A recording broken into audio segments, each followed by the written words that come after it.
그때 왕의 근위대장 아리옥이 바벨론 지혜자들을 죽이러 나가매 다니엘이 명철하고 슬기로운 말로 왕의 근위대장 아리옥에게 물어 이르되 왕의 명령이 어찌 그리 급하냐?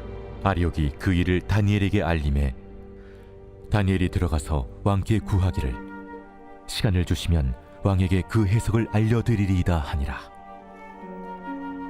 이에 다니엘이 자기 집으로 돌아가서 그 친구 하나냐와 미사엘과 아사랴에게 그 일을 알리고 하늘에 계신 하나님이 이 은밀한 일에 대하여 불쌍히 여기사 다니엘과 친구들이 바벨론의 다른 지혜자들과 함께 죽임을 당하지 않게 하시기를 그들로 하여금 구하게 하니라. 이에 이 은밀한 것이 밤의 환상으로 다니엘에게 나타나 보이매 다니엘이 하늘에 계신 하나님을 찬송하니라. 다니엘이 말하여 이르되 영원부터 영원까지 하나님의 이름을 찬송할 것은 지혜와 능력이 그에게 있음이로다.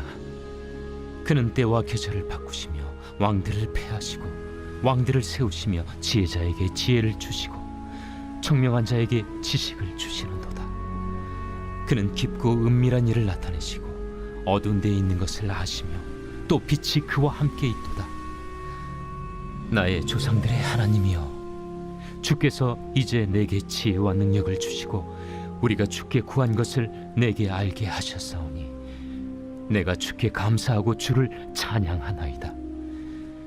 곧 주께서 왕의 그 일을 내게 보이셨나이다. 할렐루야. 오늘 다니엘 2장 14절부터 23절의 말씀을 통해서 아침 묵상 하나님의 말씀 함께 나누기를 원합니다. 다니엘이 바벨론으로 포로로 끌려갔습니다. 어느 날 그 바벨론 왕 느부갓네살 왕은 꿈을 꾸게 됩니다. 그는 그 꿈을 꾸고 나서 마음에 번민이 일어나게 되죠. 간밤에 잠을 이루지 못합니다. 그래서 모든 바벨론의 지혜자들을 불러들이게 됩니다. 그리고 왕이 꾼 꿈을 그 내용과 해석을 요구하게 됩니다. 이 바벨론의 모든 지혜자들은 왕이 입을 열어서 꿈의 내용을 알려주면 꿈을 해석하고자 했습니다. 자, 그런데 왕은 막무가내로 그들에게 꿈의 내용과 해석을 명령합니다. 그리고 만일 그 명령을 어기게 된다면 모두를 다 죽이고 그들을 집안을 멸하겠다고 말했습니다. 이 바벨론의 지혜자들은 참으로 황당했습니다. 여태까지 인류 역사상 어떠한 왕도 이런 황당한 명령을 내린 일이 없었기 때문에 결국에 그들은 꿈의 내용을 알지도 못했고 당연히 꿈의 내용을 해석할 수도 없었습니다. 왕은 무척 진노했습니다. 이 바벨론의 모든 지혜자들을 다 죽이라고 명령했습니다. 그래서 다니엘과 세 친구도 지혜자라는 명목하에 어느 날 갑자기 하늘의 날벼락을 맞게 됩니다. 이제 꼼짝없이 죽을 수밖에 없는 위기에 처하게 되었죠. 여러분, 위기를 맞을 때 그 사람이 어떻게 행동하는가, 그것을 보면 그 사람이 바로 지혜자인지 아닌지를 판단할 수가 있습니다. 여러분, 그 사람에게 믿음이 있는가 없는가를 확인할 수가 있습니다. 오늘 본문을 통해서 다니엘은 그 위기를 어떻게 믿음으로 극복했을까요? 우리는 다니엘을 통해서 세 가지를 확인할 수가 있는데요. 첫 번째로 다니엘은 지혜로운 말을 사용했습니다. 다니엘은 언어가 다른 사람이었습니다. 특별히 그는 위기 상황 때 언어가 달랐습니다. 안 된다, 할 수 없다, 망했다, 이제는 나는 끝장났다, 이런 부정적인 언어를 사용하는 것이 아니라 긍정적인 언어를 사용합니다. 확신에 찬 믿음에 근거한 말을 하죠.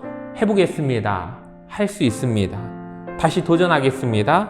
하나님이 우리와 함께 역사해 주실 것입니다. 사랑하는 여러분, 위기 때일수록 말이 중요합니다. 지혜가 필요합니다. 지혜로운 말을 하는 우리 모두가 되시기를 축복합니다. 자, 두 번째, 다니엘을 통해서 볼 수 있는 것은 다니엘은 기도하는 사람이었다라는 것입니다. 자, 위기의 순간 다니엘은 기도합니다. 그리고 믿음의 새 친구들에게 위기 상황을 설명하고 중보 기도를 요청합니다. 다니엘은 평소에 기도의 능력을 알고 있기 때문에 이 세 명의 친구들에게도 즉각적인 기도를 부탁합니다. 여러분, 위기를 극복하는 가장 좋은 것은 기도인 줄로 믿습니다. 우리가 합심하여 하나님 앞에 기도하고 간구할 때 하나님은 그 위기를 극복하게 하실 줄로 믿습니다. 여러분, 위기 상황 순간에 하나님께 머리 숙여 기도하는 저와 여러분 되시기를 축복합니다. 마지막으로 다니엘로부터 우리가 볼 수 있는 한 가지는 다니엘은 환상을 보는 사람이었습니다. 다니엘은 밤에 환상을 보았습니다. 아무리 절망스러운 어둠의 밤이라고 할지라도, 위기의 밤을 맞이했다 할지라도 다니엘은 꿈을 꾸고 비전을 보고 믿음으로 나아갔습니다. 절망할 수밖에 없는 위기 상황에서도 미래에 대한 환상과 꿈을 포기하지 않는 사람 다니엘이었습니다.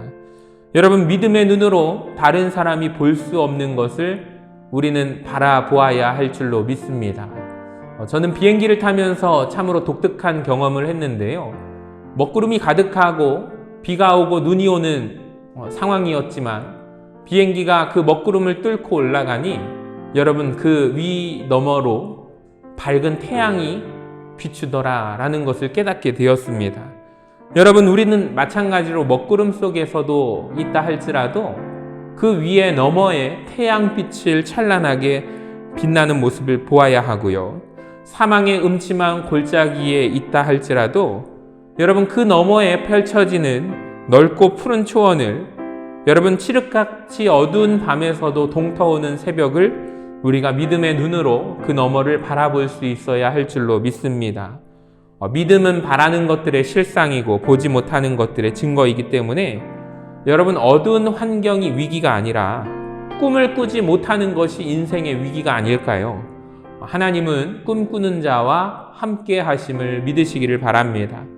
다니엘에게 배우는 세 가지 여러분 기억하세요. 첫 번째로, 그는 언어가 달랐습니다. 우리의 언어가 중요합니다. 위기 때일수록 우리의 언어가 점검되어 긍정적인 말을 할 수 있길 원합니다. 두 번째로, 기도가 중요합니다. 여러분, 힘들고 어려운 순간 합심하여 기도합시다. 마지막으로, 꿈이 중요하거든요.